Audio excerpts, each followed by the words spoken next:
അപ്പോൾ ഇന്നത്തെ വിശേഷം എന്ന് പറയുന്നത് പനി വന്നു കഴിഞ്ഞാൽ എനിക്ക് എപ്പോഴും എന്തെങ്കിലുമൊക്കെ കഴിക്കാനുള്ള ക്രാവിങ്സ് ഉണ്ടാവും കേട്ടോ. എപ്പോഴും എനിക്ക് പനി വരുമ്പോൾ ബിരിയാണി കഴിക്കാനുള്ള ക്രാവിങ്സാണ് ഉണ്ടാവാറ്. അങ്ങനെ ഞാൻ എന്താ വീട്ടിൽ നിന്നപ്പോൾ ഇന്നൊരു ബിരിയാണി ഓർഡർ ചെയ്ത് മേടിച്ചിട്ടുണ്ടായിരുന്നു കേട്ടോ. അതും തമിഴ്നാട് സ്റ്റൈൽ ബിരിയാണി ആയിരുന്നു കേട്ടോ.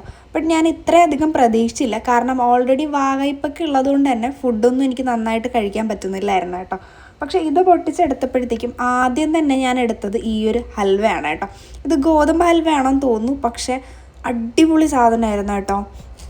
ജസ്റ്റ് ടേസ്റ്റ് ചെയ്യാനെടുത്ത എനിക്ക് അത് തിരികെ വെക്കാനേ തോന്നിയില്ല കേട്ടോ. അത്രയും നല്ലൊരു ഹൽവയായിരുന്നു കേട്ടോ. വാകയിപ്പ് ഉണ്ടായിരുന്നെങ്കിലും ഇത് കഴിച്ചപ്പോൾ എനിക്ക് അത്ര കയ്പൊന്നും ഫീൽ ചെയ്തില്ല കേട്ടോ.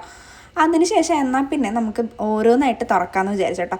ഒരച്ചാറും അതുപോലെ തന്നെ കുറച്ച് സാലഡും അതുപോലെ ഒരു കറിയാണ് കേട്ടോ ഉണ്ടായിരുന്നത്. പിന്നെ ഇതാണ് നമ്മുടെ തമിഴ്നാട് ബിരിയാണി. എനിക്ക് കൂടുതലും മസാലയുള്ള ഐറ്റംസ് ഭയങ്കര ഇഷ്ടമുള്ളൊരു വ്യക്തിയാണ് കേട്ടോ ഞാൻ. അങ്ങനത്തെ ആ പാത്രത്തിൽ കുറച്ച് ബിരിയാണി ഞാൻ എടുത്തിട്ടുണ്ട്. ഒപ്പം തന്നെ സാലഡും എടുക്കുന്നുണ്ട് കേട്ടോ. ഇത് ഞാൻ കത്തിരിക്ക കറിയാണെന്നാണ് വിചാരിച്ചത്, പക്ഷേ ഇത് ചിക്കൻ കറിയുടെ അരപ്പായിരുന്നു കേട്ടോ. അങ്ങനെ അതും കുറച്ച് ഒഴിച്ചിട്ട് കഴിച്ചു നോക്കുന്നുണ്ട് കേട്ടോ. നല്ല കയ്പുള്ളത് കാരണം തന്നെ വലിയ ടേസ്റ്റൊന്നും എനിക്കറിയാൻ കഴിയുന്നില്ല.